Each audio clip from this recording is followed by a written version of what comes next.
lang yung, ano tubig. Ayun guys, bumili tayo ng kohol. Alam niyo yung kohol? Di ko alam lutuin. Alam ko, pero alam ko masarap gatang ito. Kaso sa sobrang dami, di ko alam paano ko ubusin. Aywan ko lang si Bro Bong kung gusto niya magluto. Magluluto kaya yun. Papaluto. Pandami 100. Yan, di ko lang alam kung paano siya lutuin mga kapitos. Pero magkakape muna. Kararating ko lang. Natinda matumal. Buti lang paninda ni ano Wala pang ang gawa. Wala pa. Yan, magkakape muna ako bago ako umuwi mga kapitos. Masarap ng ulam ko ngayon. Kasi ginataang kohol. Ang problema, hindi ko alam paano lutuin to. Pero madali lang to kung gata. Ang tanong, sinasahugan ba? Hindi na sinasahugan ng mga gulay. Bawang sibuyas lang. Kaya ko yan lutuin. Ang ano nito kasi, siyempre, eto guys dami. Siyempre, alam ko putik to Ibababad ko muna siya sa tubig. Kunti lang. Tapos tatanggalin daw yung puwet. Tama-tama mga kapindors. Makakain ako ng alas 3. Diretso hapunan na. Kasi syempre isa-isahin yan. Tatanggalin. Alas 3 ang kain ko ng tanghalian. Pero alam ko masarap talaga to. Problema lang, hindi pa ako nakapagluto nito. Nakakain ako niyan. Kaya gusto ko. Ang tanong, galing daw to pala yan. Ayan guys, tatanong pala ako. Tinanong ko sila kung saan galing to. Kasi wala namang kohol sa dagat. Sikat-sikat ang meron. Nakuha daw po to sa palayan. Ang tanong ko, nakakain ba? Sa palayan? Hindi ba to affected sa mga ano? Kasi di ba may kohol na may kohol na kailangan tanggalin dahil ano sa peste sa mga pananim sa palay.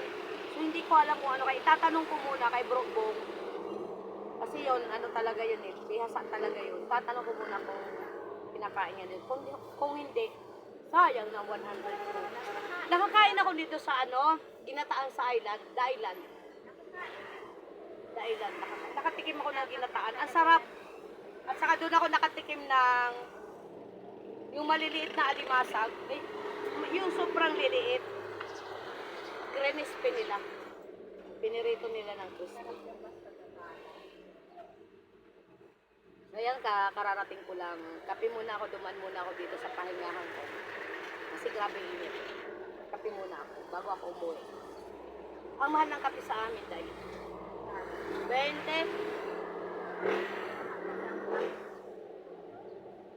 Yung mga tricycle driver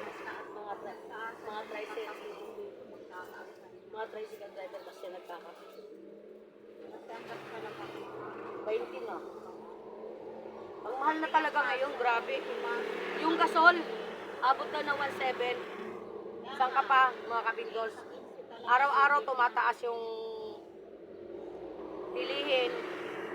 Yung gasol, grabe na ang taas. Hindi ko alam kung paano, pakain na lang siguro ako sa labas.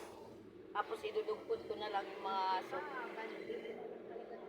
bibili na lang ako ng ganito. Kasi sa sobrang mahal, mag-isa lang ako. Minsan, katulad kahapon, nagluto ako ng gulay.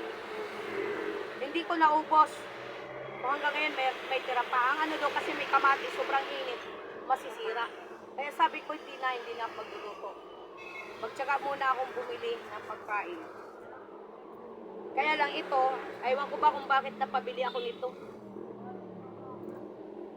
Bigyan mo ko ba? Nandiyan pa si Marisa. Nagtinda si Rosal. May nagtinda ko yan. Isang ano. Talagang marimar.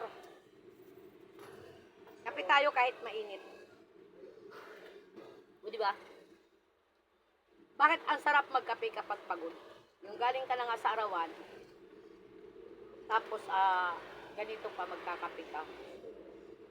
Sarap. Kasi yung malamig na tubig. Hindi, ang ano daw kasi nito, ang mainit, pag uminom ka ng mainit, ang cause nito is pagpapawisan ka. Pag uminom ka ng malamig, galing ka sa init, aatakihin ka. Kaya dito na lang ako sa mainit. Kasi pag uminom ako nga naman ako, pagod ako, uminom ako ng mainit, pinagpapawisan ako. Pero pag malamig, ayun, pinagpapawisan ako kasi ang pagkaganito. Kaya mas gusto ko to kaysa malamig. Kasi yung iba kasi, ang hanap ay malamig. Say ko, ayoko. Oo. Ayan, ito yung pinoproblema ko, yung, ano? Ano tawag dyan? Yung kohol. Okay, babay na muna at tatawagan ko si Bro Bong kung gusto niya magluto ng kohol. Tapos hihingi na lang ako sa kanya. Baliktad na do. Ako nahihingi sa kanya. Kasi hindi ko talaga ano yan. Lutuin. Pero gusto kong kumain. Bye-bye, thank you. Pa-support naman mga kabindors. Ayan, pagbabalik ko na naman. Araw-araw na naman tayo magkita-kits. Mamaya magla-live tayo.